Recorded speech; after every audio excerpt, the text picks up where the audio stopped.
Hello friends, happy new year সকলকে। তোমাদের সারাটা বছর খুব ভালো যাক। আজকে আমার কিচেনে বানিয়েছিলাম বড়া পাও। বড়া পাওটা বানানো কিন্তু খুবই সোজা।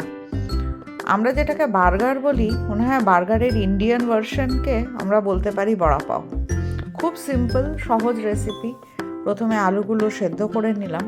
সেদ্ধ করে নতুন আলু নিয়ে এসেছিলাম, অতএব খোসা এমনিতেই পাতলা পাতলা ছিল, ভালো করে ধুয়ে নিলে সেরকম কিছু ছিলই না অলমোস্ট সেদ্ধ করার পরে।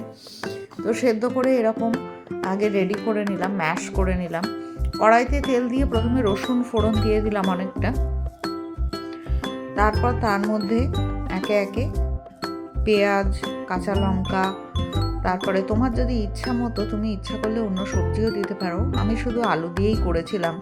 কাঁচা লঙ্কা দিলাম, আদা দিলাম, রসুন দিলাম, বাটা দিলাম, তারপরে শুকনো লঙ্কা গুঁড়ো, নুন, হলুদ, যার যেরকম টেস্ট অনুযায়ী সে সেরকম দিতে পারে। ধনে পাতাটা আমি পরে দিয়ে রেখেছিলাম, সেটা আগে দিইনি। এবার এর মধ্যে আস্তে আস্তে দেখে নিলাম যখন ওটা সিদ্ধ হয়ে যায় এরপরে আলু সেদ্ধটা দিয়ে দিলাম। তো ম্যাশ পোটাটোটা দেওয়ার পরেই দেখলাম যে বেশ একটা খুব সুন্দর নুন হলুদের অ্যাডজাস্টমেন্ট করার পরে ওটা টেস্টটা কিন্তু দারুণ হলো। বেসন থাকলে ভালো, আমার বাড়িতে বেসন দেখলাম যে তখন আমি পেলাম না।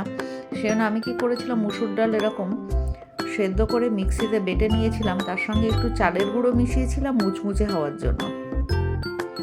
আমার মনে হয় এমনি বেসনের থেকে এটাতে তোমরা ট্রাই করে দেখো, বেশি ভালো হবে। এবার যেটা আলু সেদ্ধটা আগের থেকেই রেডি করা ছিল সেটাকে এরকম গোল গোল বলের মতো করে নিয়েছিলাম। করে নিয়ে সেটাকে রেডি করে নিলাম। তারপরে আমার কিন্তু অনেকগুলোই হয়েছিল। আজকে সকালে এটাই খাওয়া হয়েছিল এবং টিফিনেও নেওয়া হয়েছিল। তারপরে এটা রেডি করার পরে ওই যে মুসুর ডাল বাটার যে মিক্সচারটা বানিয়ে রেখেছিলাম সেটার মধ্যে ডুবিয়ে গরম তেলে ভাজলাম। দেখো এইভাবে। আচ্ছা, তার আগে ধনে পাতাটা মাখিয়ে নিয়েছিলাম।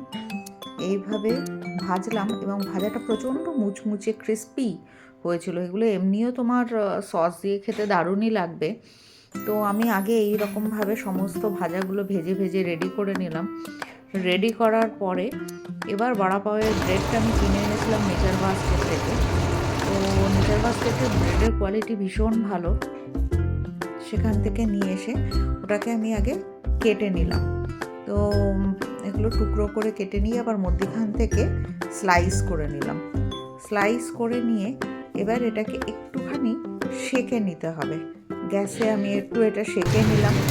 সেঁকে নেবার পরে তারপরে আমি কী করলাম, আমি এটাকে টিফিন বাটিতে সেট করে দিলাম।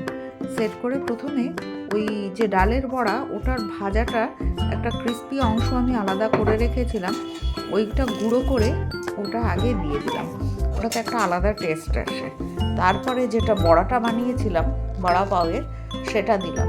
দিয়ে তার উপরে টমেটো সস আবার দিলাম, গ্রিন চাটনি দিলাম, দিয়ে আর কিছু লঙ্কা ভেজে রেখেছিলাম। তারপরে এটা দিয়ে আমি চেপে দিলাম এরকমভাবে। তার সঙ্গে কাঁচা লঙ্কাগুলো, ভাজা কাঁচা লঙ্কা খেতে কিন্তু দারুণ লাগে।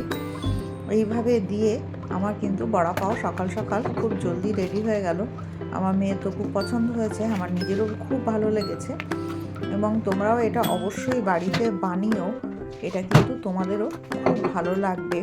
আর স্পেশালি শীতকালেই এগুলো তো খাওয়া যায়, গরমকালে বেশি ভাজাভুজি খাওয়াও যায় না। তো আমার মনে হয় তোমরা এটা খেও।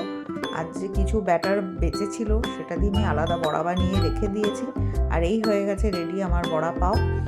তোমাদের কেমন লাগলো রেসিপিটা জানিও। ভালো থেকো সকলে।